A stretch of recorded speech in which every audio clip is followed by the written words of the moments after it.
कैसे पुलिस अब आगे की कार्रवाई में जुटी हुई है, इसे लेकर भी वो जानकारी दे सकते हैं। तो सिलसिलेवार मौके पर क्या कुछ हुआ, घटनाक्रम क्या कुछ रहा, इसके बारे में भी तस्वीरें हम आपको लगातार दिखा रहे हैं। 3 हमलावर जो कि मीडिया कर्मी के भेष में आए थे और यहां अतीक के बेहद करीब पहुंचे। जांच आयोग के गठन का आदेश दिया है। इसमें उत्तर प्रदेश सरकार का कोई पुलिस या प्रशासन का अधिकारी नहीं है, बल्कि 3 न्यायिक अधिकारी होंगे।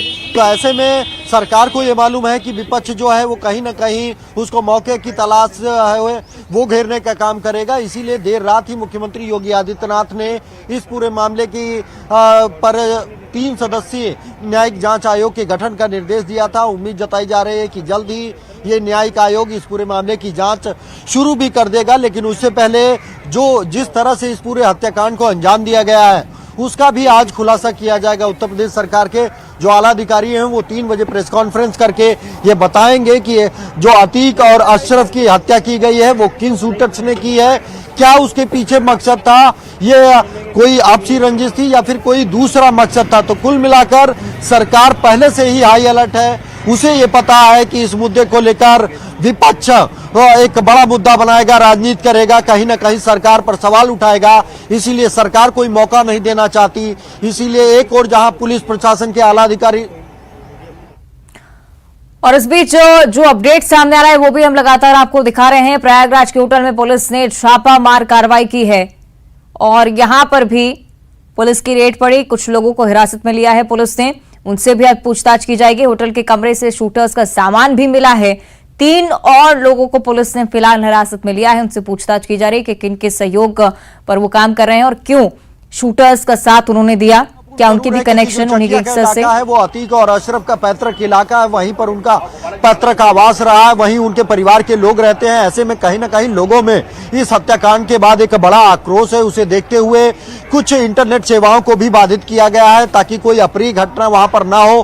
बीती रात भी एक ATM में तोड़फोड़ की गई थी। पुलिस ने मौके पर पहुंचकर लोगों को समझा बुझाकर शांत किया है। एक बार फिर इस तरह की घटना देखने को मिली है। तनावपूर्ण स्थिति जो है वो बनी हुई है, लेकिन कोई अप्रिय घटना अब तक सामने नहीं आई क्योंकि लगातार पुलिस प्रशासन द्वारा तो देख रहे हैं पूरा सिलसिला आप घटनाक्रम के जरिए साफ होता जा रहा है और पुलिस धीरे धीरे कई अन्य लोगों पर भी शिकंजा कस रही है। इस बारे में जानकारी न्यूज़ 18 संवाददाता लगातार हम तक पहुंचा रहे हैं। 3 और लोगों को फिलहाल पुलिस ने हिरासत में लिया है। ये जानकारी है कि जो सामान था शूटर्स का वो भी पुलिस के हाथ लगा है। उसके जरिए भी अब पुलिस ये छानबीन करने की कोशिश करे कि कहां से ये शूटर्स थे, किसके इशारे पर यहां काम कर रहे थे। तीनों के बयानों में विरोधाभास देखने को मिल रहा है। सूत्रों के हवाले से खबर जो कि पहले से ही न्यूज़ 18 आप तक पहुंचा रहा है, ये तीनों शूटर्स जो हैं उनसे अलग अलग सिलसिले में पूछताछ की जा रही है। अलग अलग अधिकारी उनसे पूछताछ कर रहे हैं सिर्फ इसलिए कि उनके बयान अगर अलग होते हैं तो पहले ही पता चल जाए। और अब ये देखिए, ये जानकारी भी सामने आ गई है कि तीनों के बयानों में विरोधाभास है। पुलिस को गुमराह करने की कोशिश कर रहे हैं। पुलिस कमिश्नर ने भी पूछताछ की लेकिन कोई खास सुराग नहीं मिला है।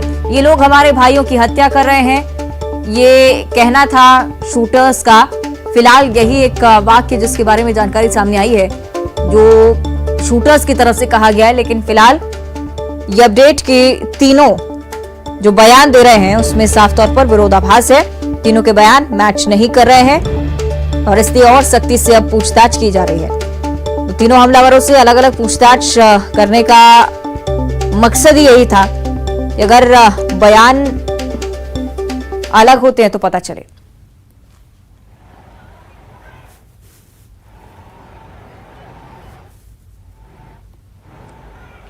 देखिए, आपने देखा था कि किस दुस्साहस के साथ यहाँ पर उन्होंने हत्या को अंजाम दिया, चाहे वो अतीक हो या अशरफ हो। उन्होंने पूरे कॉन्फिडेंस के साथ उसको गोली मारी और ये इंश्योर किया कि उसकी मौत हो चुकी है। उसी के बाद ही उनकी गोलियों की तड़तड़ाहट रुकी। इस दौरान करीब 22 से 28 फायर किए गए और जब उन्होंने इंश्योर कर लिया कि अतीक और अशरफ की हत्या हो चुकी है, मौत हो चुकी है, तब उन्होंने पुलिस को सरेंडर कर दिया।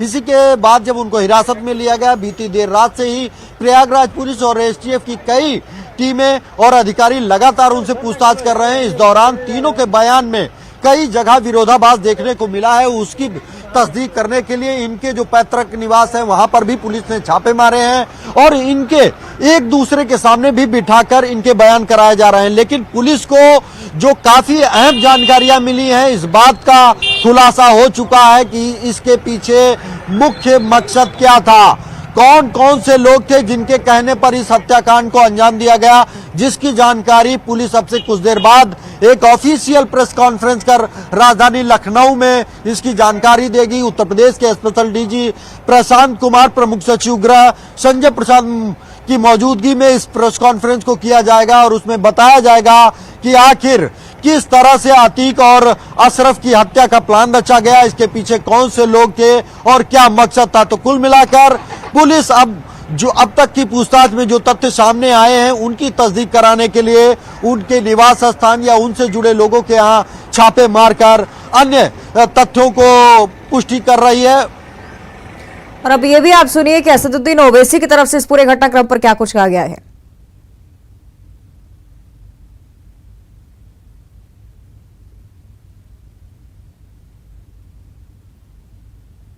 हम इसका, मेरे पास अल्फाज नहीं है इसका कंडेम करने के लिए, इसकी मजम्मत करने के लिए, मगर एक बात यकीनी है कि ना सिर्फ भारत के मुसलमान बल्कि पूरे भारत के वो सिटीजन्स जो रूल ऑफ लॉ पर यकीन करते हैं, कमजोर और अपने आप को गैर महफूज समझ रहे हैं, जो मर्डर हुआ है, ये कोल्ड ब्लडेड मर्डर कहते हैं, उसको देखने के बाद हर वो भारत का नागरिक जो भारत के संविधान पर यकीन करता है, भारत की अदालतों पर उसको यकीन है, आज वो अपने आप को कमजोर और गैर महफूज समझ रहा है।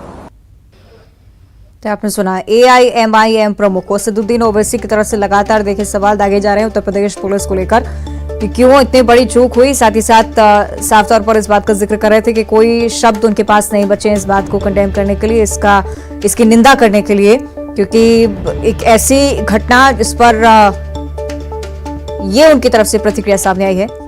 इस बात का पहले से आभास था कि इस घटनाक्रम के बाद कहीं न कहीं विपक्ष जरूर सरकार को घेरेगा और यही कारण है कि सरकार अपने स्तर से ऐसी कोई चूक नहीं करना चाहता जिसको विपक्ष को एक मौका मिले। इसी को देखते हुए मुख्यमंत्री योगी आदित्यनाथ ने करीब 2.5 घंटे से अधिक की बैठक उत्तर प्रदेश के आला अधिकारियों के साथ कल रात में ही की थी और स्पष्ट दिशा निर्देश दिए थे कि जो भी लापरवाही या जिम्मेदारी तय होगी उनके खिलाफ कार्रवाई होगी और इस पूरे मामले की जांच के लिए 3 सदस्यीय न्यायिक आयोग का गठन किया जाएगा, क्योंकि ये घटना भले ही प्रयागराज में हुई हो लेकिन इसका इम्पैक्ट पूरे देश में पड़ा है, क्योंकि अतीक गुजरात की साबरमती जेल में बंद था।